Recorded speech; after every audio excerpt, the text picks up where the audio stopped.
Guy Ritchie's The Covenant, probably the best movie of the year so far, off the top of my fucking head. I mean, watching this movie pretty deep into it, maybe 50-60% of the way through the movie, I had a revelation. It's nothing terribly unique, but it just occurred to me that it was actually at an exact moment. Yes, you should see this movie, by the way. But there's a moment in the movie where there's a certain shot. I'm not really the most camera expert guy, but basically it occurred to me at that moment that a great movie has three aspects to it that have to be great. All three have to be great for it to be a truly outstanding movie: the technical, the acting, and the story. And if you compare The Revenant, which has basically off the charts in all three, in my opinion, or close to it, versus something like I reviewed last week, The Pope's Exorcist, which had a midland story, good acting, and good technical. That's what separates these type of movies. Something like, for whatever reason, because the same auditorium that I saw this movie in, Dolby Digital, great way to see this movie. I think the movie was also available for a few days in D-Box, which is the shaking chairs. But I saw it in Dolby Digital, huge auditorium, plenty of space. I took off my shoes, okay? This auditorium, I think last summer or the summer before, I saw that Jackass movie. The BAM guy making some headlines today. Apparently he's on the lam. Sorry to lambs. No offense, lambs. Lambs' lives matter. Haha. But basically, something like Jackass doesn't have acting at all. It's just idiots being idiots. It doesn't have a good story. It's just, punishment and jokes. And, the technical is like something you'd see off TV. But that's kind of just a prank movie, But this Guy Ritchie, two things about this movie, although I would give this a 10 out of 10 as far as my experience with this movie.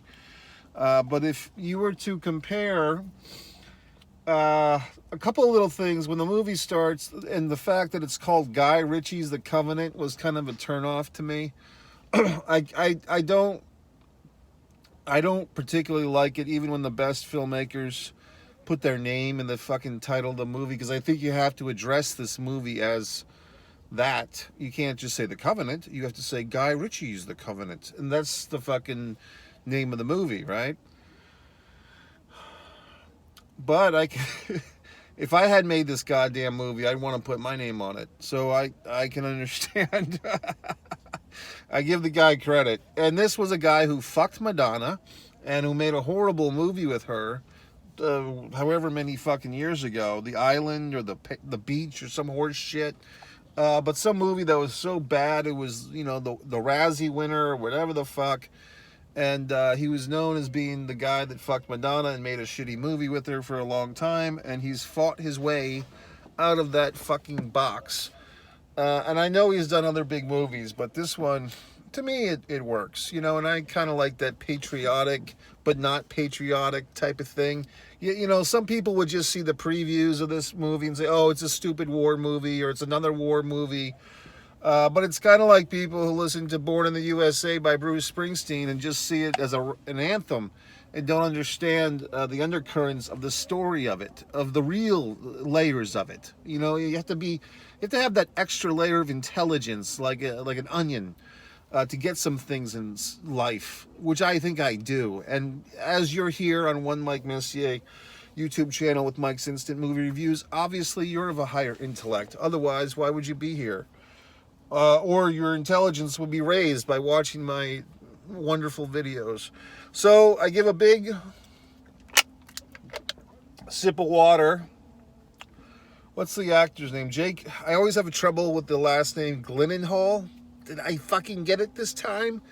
Where's his sister, by the way? These two were like 2002's. You had Jake Gyllenhaal, you had Maggie Gyllenhaal. No, I haven't seen Maggie in a while. in a movie. But you know, those two have been around. But I hate to go there, but I'm going to. That's why men have it easier in the film and entertainment world. You know, because people don't care what men look like as much as they do women. So sorry. I'm comparing the two careers, but I haven't seen Maggie Gyllenhaal in quite some time in a movie. I'd like to. Any fucking way. Very impressed. The gentleman that played the character and the actor who played Ahmed, wow, I don't think I've seen this guy before. He might be on some TV show that I don't watch. All these people watch all these TV shows and Netflix and chill.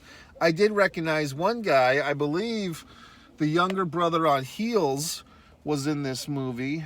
Guy Ritchie's The Covenant. See, I'm saying it respectfully, Guy, if you're watching this, which I'm sure you're not. But the younger brother from Heels is in this, in a poignant role. What's his dick? Gyllenhaal has at least 2 monologues that I'm sure fucking acting students are going to be reciting in their fucking monologue classes for the next 10 years. He has some real, you know, juicy monologues that I can see young male actors approaching, which is not the smartest move, by the way. As an acting coach, I should advise. That's why you don't ever do the Alec Baldwin, you know, always be selling monologue from Glengarry Glen Ross. You don't try to do monologues that have been mastered by somebody else, because you'll never match that. Okay?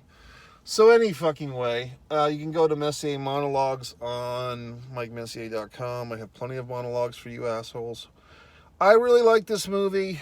You might be thinking, well, gee whiz, Mike, you haven't told us what it's fucking about.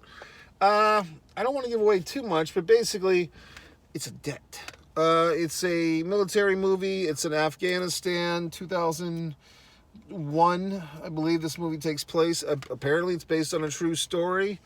I don't know if they embellished or not. They probably did. I mean, it's a fucking movie. But, you know, it's an intense... The character of Ahmed is a fucking badass. Gyllenhaal... he's swinging that fucking bat for an Oscar himself.